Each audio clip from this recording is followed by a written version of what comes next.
Hi, it's Ian from the Postal Hub podcast.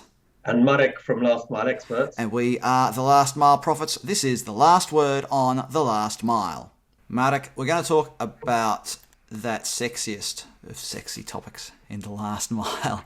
Fuel surcharges or fees, whatever you want to call them. The news broke early this month that UPS is planning to impose some surcharges on large shippers during the holiday season. In other words, the peak season, November, December, this coming year. And it could be, I'm reading here from an article in the Wall Street Journal, UPS said the fees could total as much as $3 a package for ground shipments, and for other lower priced shipping options, up to $4 a package for air shipments bound for residences.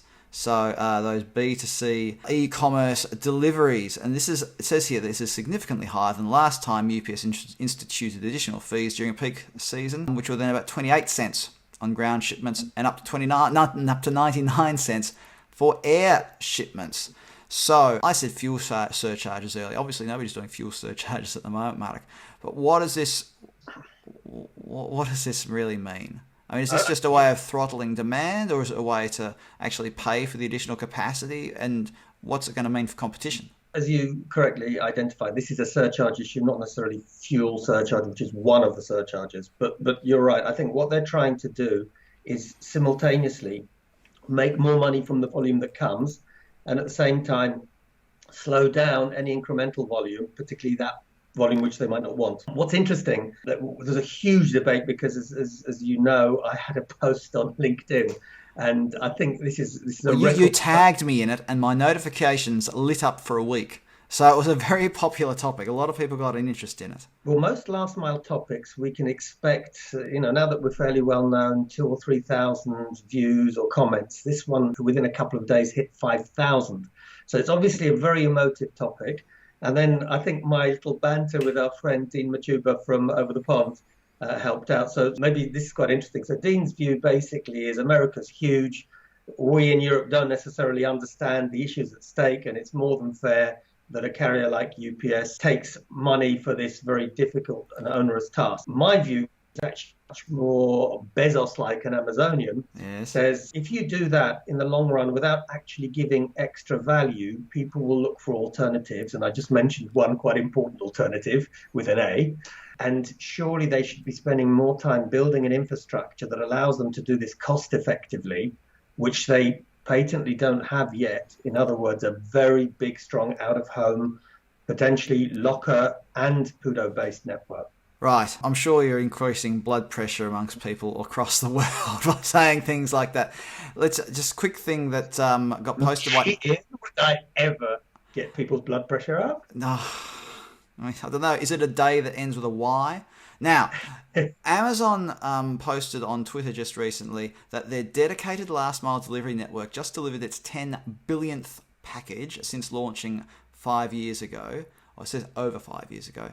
My pal Beryl, I think, even was behind that one. So it says, when we started delivering packages, there were less than 10,000 drivers. Today, there are over 400,000. So let's say Kathy Morrow-Robson, who's from Logistics Trends and Insights, a lot of people would know Kathy, said a simple average of 2 billion parcels a year. Now, who knows what the figure really is. In 2019, according to its fact sheet, UPS delivered 5.5 billion packages and documents. So the gap is closing. Would imposing a surcharge give Amazon further incentive to increase its own last mile capacity? And for those non-Amazon retailers, are they going to really focus on either alternatives to residential delivery or finding some other way to make residential delivery cheaper?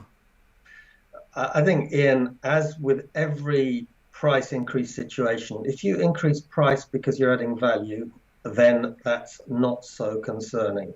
If you're increasing price to take it straight to the bottom line, that can be an issue. And what I think will happen is, unless UPS, and for that matter FedEx, start adding significantly more value, there is a risk that Amazon will basically become cheaper and cheaper, offering the same or very similar services, and people will swap, because people will pay when they feel they're getting some genuine value for their money. But if they feel that it's just someone taking surcharges in a quasi-monopolistic manner, because the US market is very specific, as we all know, that there are effectively two big carriers and now plus Amazon. So I would say, consulting answer as usual, it depends. My gut feeling tells me that unless that money is used to significantly improve their competence. Well, if they're going to use it to build more sorting centres to sort parcels quicker, if they're going to improve their IDM, at the risk of taking words out of your mouth, Martic, if they improve their interactive delivery management to give those customers more choice, then okay, that's one thing. But I want to throw, yeah, go on. And one important thing, plus add lockers to their out of home, because at the moment there's a real dearth of lockers in the US. Well, oh gosh, lockers in suburban USA, let's just watch the comments light up on that one as well. Certainly my inbox is going to light up. You know who you are. Now, I wanted to mention quickly before we get bogged down in lockers, is this the end of free delivery? I don't think it is, and it depends what we mean by free delivery. So the consumer, when they get to checkout, they're not going to pay a fee. Because they've got Prime or something like it. Or even those e-commerce retailers that just offer free shipping as part of their overall e-commerce offering. Again, I think it depends. It depends on the value of the item. It depends whether there's a subscription model. I would say that while perhaps low value free delivery could be more limited, subscriptions will continue and they'll grow. And players like Amazon will continue to use pricing in the last mile as an additional tool to fight the competition. So even if some players reduce or eliminate it, and I'm not sure that's going to be the case, I am sure that Amazon won't unless something changes dramatically. Returning to sort of this idea of parcel lockers in suburban areas, one of the concerns that's been expressed, I mentioned my inbox lighting up before, one of the concerns that's been expressed is that there's not a density of population when it comes to suburban areas like in the USA, in Canada, in Australia, places like that, where there are the sprawling suburbs that you don't see in Europe. You just don't see them in Europe. So is it worth even going down the line of installing parcel lockers in a market like the USA? Or do you need to look at something more akin to, say, what Canada Post has done, which was really focused around letter delivery? It set up its community mailboxes, which also have the facility to have a parcel in there. I mean, is this the kind of thing that perhaps would be more suitable in a suburban market? But if I've read you right, Ian, all you're saying is a lower cost locker. Perhaps. The truth is it has to be close enough, they have to be proximate enough. And it all depends, because proximate in downtown New York is different to proximate in Lower Ramsbottom, somewhere out in the sticks. So I think that as long as you have enough access points, and frankly, whether it's a locker or some kind of limited locker or a PUDO, that's all that counts. I would suspect that in rural areas or areas where there's less density, there will be more PUDOs and low-cost lockers. In dense urban areas or bedroom districts of urban areas, you'll get more. Now, Martic, we've run out of time, but I think we've sort of hit on another subject we might have to cover another day, which is how could the US Postal Service become the dominant e-commerce carrier in the USA? Another discussion for another day. Martic Rzycki from Last Mile Experts, thanks for being part of the Last Mile Profits today.